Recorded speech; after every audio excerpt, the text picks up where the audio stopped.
E aí pessoal, Beta Online. Aqui segunda etapa agora do vídeo do meu lago artificial. Já dá pra ver bem agora o buraco.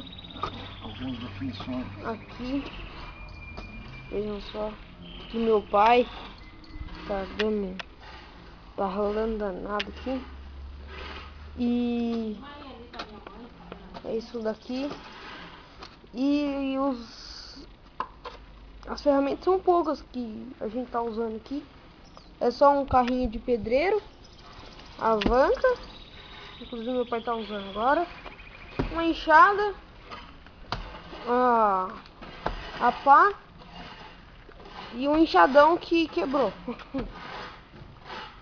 E aqui algumas pedras que vão colocar nela.